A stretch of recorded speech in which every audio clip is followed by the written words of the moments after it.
Hello বন্ধুরা, আশা করি তোমরা সবাই খুব ভালো আছো আর আমিও আছি ফাটাফাটি। Welcome back to my channel. এই সানডে আমি বাবন আর পেখম একটু কাজের জন্য বেরিয়ে গিয়েছিলাম সকাল সকাল। কাজ সারতে সারতে বেশ বেলা হয়ে গিয়েছিল, প্রায় 2:30-3টে।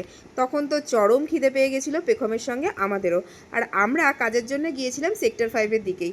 তো ওই সময় ভালো একটা খাবারের দোকান খুঁজতে খুঁজতে হঠাৎই মাথায় আসলো সেক্টর 5-এ গালাওয়াত রয়েছে।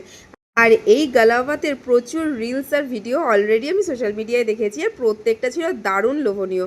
অনেক দিন ধরে ইচ্ছা ছিল এখানে আসবো, তো দেখতে দেখতে সেই দিনটা এসেই গিয়েছিল, সুযোগও এসে গেছিলো। তো চলে এসেছিলাম 3জন মিলে এখানে খেতে। দেখতেই পাচ্ছ ভালোই ভিড় ছিল, আর সাথে পেয়েছিল চরম খিদে। তো বসেই প্রথমে অর্ডার দিয়ে দিয়েছিলাম সেখানকার স্পেশাল স্পেশাল কাবাবের মধ্যে একটা, সেটা হচ্ছে মুর্গ মির্চ কাবাব, যেটা ছিল দারুণ খেতে। আর খিদের পেটে তো আরও ভালো লাগছিল, সঙ্গে দিয়েছিল স্যালাড এবং চাটনি।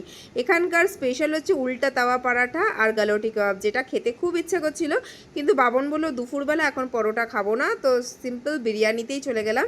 ওখানকার স্পেশাল লখনৌ স্টাইলের মুর্গ বিরিয়ানি, দম মুর্গ বিরিয়ানি, সেটা অর্ডার দিয়ে দিয়েছিলাম। এবং বিরিয়ানিটাও বেশ ভালো ছিল, একদম হালকা, কোনো মানে সেভাবে ঝাল মশলা খুব একটা আমার লাগেনি। আমার যেহেতু তেল ঝাল মশলা খাওয়া বারণ, সেই জন্যই বিরিয়ানিটা ছিল আমার জন্য ঠিকঠাক।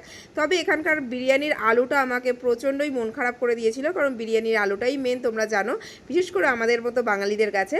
তো আলুটা আমাকে একটুখানি মন খারাপ করে দিয়েছিল, আলুটা আমার খুব একটা ভালো লাগেনি। আদারওয়াইজ রাইস এবং চিকেনের টেস্ট ছিল অপূর্ব, চিকেনটা একদম সফট ছিল, দারুণ লাগছিল খেতে।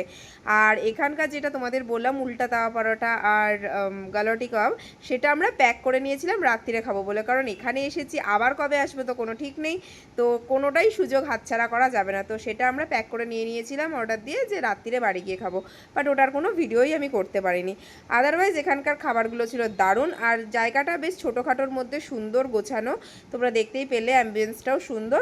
তবে জায়গা, বসার জায়গা খুব বেশি না, তবে মোটামুটি। আমরা যখন খেয়ে দিয়ে বেরোচ্ছি তখন মোটামুটি ফাঁকা হয়ে গিয়েছিল, কারণ ঘড়ির কাঁটা তখন 4টের ঘরে।